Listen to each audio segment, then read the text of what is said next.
8. आयशा और अथर्व सुकून से सुबह 5 बजे तक सोते रहे। पापा ने ये जानना भी जरूरी नहीं समझा कि उनके सपूत के साथ कौन सी लड़की अपना अंग प्रदर्शन कर रही थी। वो ऐसे चुपचाप नीचे गए जैसे वो खुद चोरी करके भागे हों। 5 बजे आयशा की नींद खुली। उसने प्यार से अथर्व के गाल पर थपकी दी। अथर्व, जनाब उठिए, सुबह होने वाली है, उठो जल्दी, वरना हम फिर फोन बजा देंगे। सोने दो ना, कितनी अच्छी नींद आ रही है। अथर्व ने आयशा को छोड़ने के बजाय और कसके गले लगा लिया। बेड से उठकर जाना तो दूर, आयशा अपनी करवट भी नहीं बदल पा रही थी। मेरी मम्मी ने एक बार कहा था कि कुत्ते की पूंछ को 100 साल सीधे पाइप में डाल दो, वो फिर भी टेढ़ी की टेढ़ी रहेगी। मैंने प्रैक्टिकली कुत्ते की पूंछ के साथ ऐसा एक्सपेरिमेंट नहीं किया था, पर अथर्व और आयशा के ऊपर ये प्रोवर्ब बिल्कुल सटीक बैठता था। आयशा ने अथर्व की नींद उड़ाने का एक टिपिकल ठरकी रास्ता निकाला। उसने जैसे तैसे अथर्व के अंडरवेयर में अपना राइट हैंड घुसा दिया।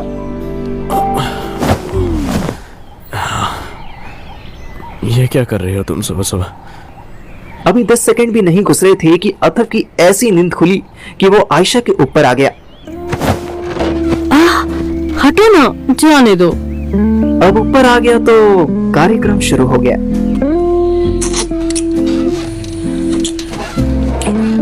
कार्यक्रम शुरू हुआ तो 5:30 तक चलता रहा। पूरी तरह से रोशनी होने से पहले ही आयशा ने अपने कपड़े पहन लिए और अथर्व को जोर से गले लगा लिया। तुम ना बहुत याद आओगे हमें, पर ऐसा लगता है कि तुम्हारा जाना बहुत जरूरी है। ऐसे क्यों कह रही हो? मुझे तो लगा कि तुम मुझे रुकने के लिए कहोगी। नहीं जाने मन, तुम हमें बहुत बहुत पसंद हो। एक वजह तो ये है कि तुमसे दिल लग गया है, और जब तक मैं दिमाग लगा रही थी ना, तब तक पकड़ी नहीं गई। अब दिल लगाया तो इतनी मार खाई कि दोबारा सहने की हिम्मत नहीं बची है। ये तो हम खुद गर्ज होकर बोल रहे हैं। तुम्हारे भले की सोचे तो यहाँ रहकर तुम कुछ कायदे का नहीं कर पा रहे हो अथर्व। कायदे का मतलब? अभी जो किया वो अच्छा नहीं था? सिर्फ यही करना तो जिंदगी नहीं है ना। जिंदगी में अय्याशी तो अच्छी लगती है बाबू। अय्याशी ही जिंदगी बन जाए तो एक वक्त बाद इतना अफसोस होता है कि मौत भी छोटी सजा लगती है। मैं नहीं जानता कि अथर्व को कितना समझ आया कितना नहीं, पर इसके आगे वो कुछ ना बोला। आयशा उठकर जाने लगी। अपना ख्याल रखना।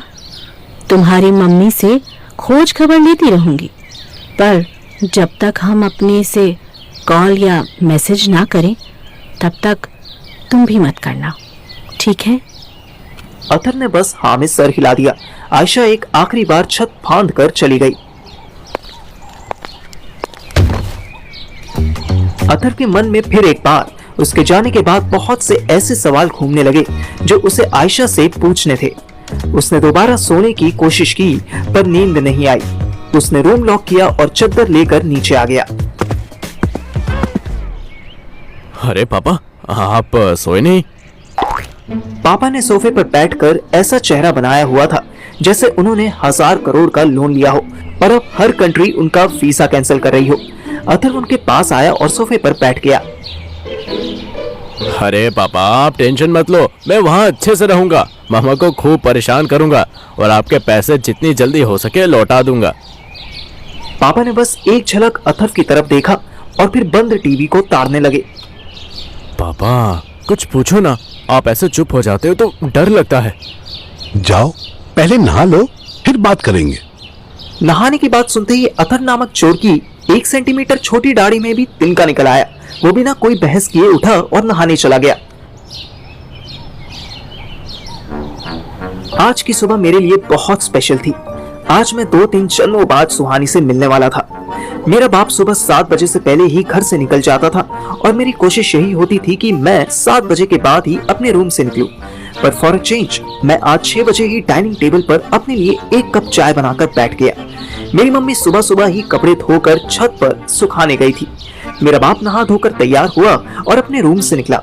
उसने ऐसे मेरी तरफ देखा जैसे रेखा आंटी ने ऋतिक रोशन के रूम में प्रीति जिंटा को देख लिया हो। I mean, जादू को देख लिया हो। वो कुछ बोले नहीं, मैं भी उनसे निगाह मिलाने से बचा रहा था, पर इतने में मम्मी आ गई। अरे अच्छा हुआ उठ गया बेटा। एक बाल्टी कपड़े और पड़े हैं, जरा छत पे फैला दे।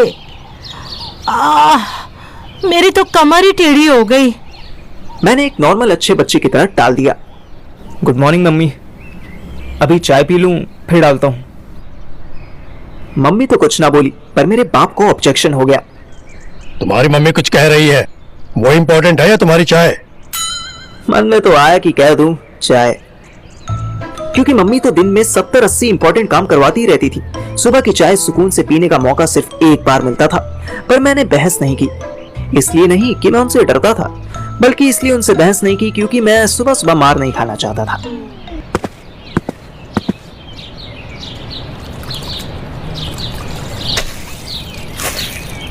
मैं चार्टर्ड अकाउंटेंट बनने का सपना लिए कपड़े तार पर डाल ही रहा था कि पड़ोस की छत पर एक लड़की हेडफोन्स लगाकर डांस करती दिख गई।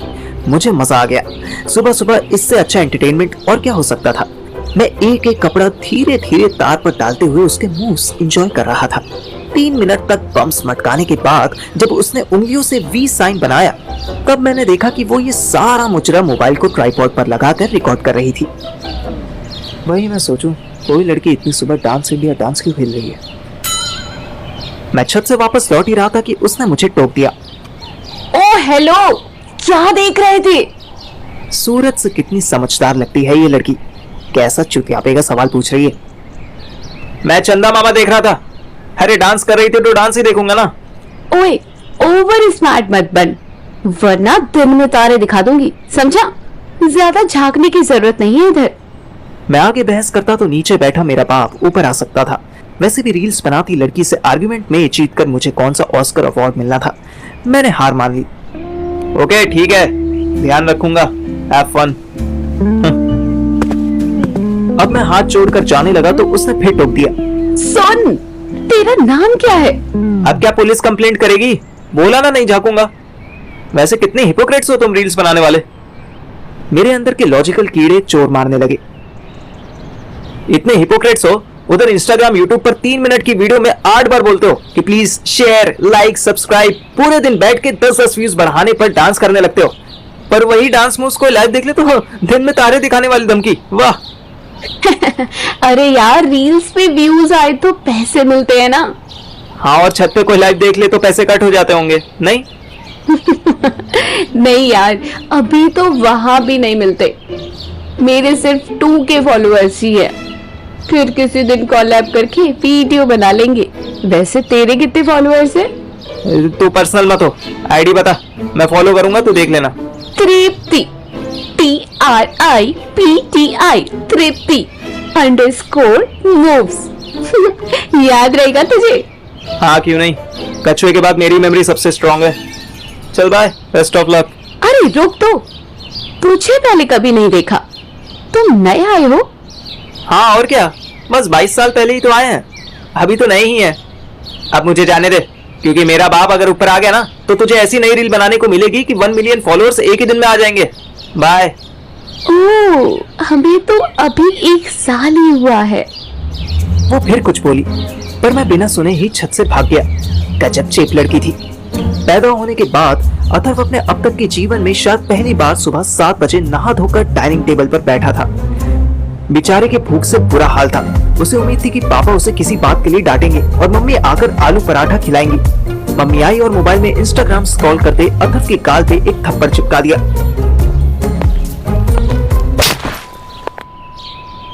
अथर्व के कान में सीटी बजने लगी। बेशर्मी की हद पार कर दी है तूने। तू इतनी गंदगी पर उतर आएगा मैं सोच भी नहीं सकती थी। अरे पर हुआ क्या, आपने आते ही थप्पड़ क्यों चिपका दिया? कौन थी वो लड़की जिसको छत पे बुलाया था तूने, बता। अथर्व ने पापा की तरफ देखा। पापा ने मुंह घुमा लिया। उन्हें क्या देखता है, मेरी तरफ देख। बता कौन थी वो कुतिया, इस घर को क्या समझ रखा है तूने, बोल। अथर्व ने मुंह नीचे कर लिया। मम्मी ने दे धनाधन 4-5 थप्पड़ उसके गाल पे चढ़ दी। वो तो मैं इतनी बेवकूफ नहीं हूँ जो घर में क्या चल रहा है ये समझ ना सकूं। सुबह से तेरे बाप का मुंह उतरा हुआ था, रात भर सोए नहीं है। मैंने पूछा तो बोलने लगे कोई बात नहीं है। फिर अपने सर की कसम दी, तब इनके मुंह से फूटा कि देखो देखो हमारा लाल क्या कर रहा है। मम्मी ने झाड़ू उठा ली। अथर्व इमेजिन करने लगा कि आयशा भी जरूर इसी तरह पिटी होगी। नहीं नहीं मम्मी नहीं। कमीने, पूरे मोहल्ले में थू करवा के तुझे चैन नहीं मिला कि अब ये नया कांड कर दिया तूने। बता कौन थी वो, बता जल्दी। मम्मी ने झाड़ू फेंक दी और अथर्व का हाथ अपने सर पर रख दिया। तुझे मेरे सर की कसम है, बता कौन चुड़ैल थी जिसने मेरे बेटे को फंसा लिया। बता, वरना मेरा मरा मुंह देखेगा। अथर्व के अखरोट उसके मुंह में शिफ्ट हो गए थे। बेचारा कैसे बोलता कि मम्मी, वो आपकी फेवरेट सहेली आयशा ही थी।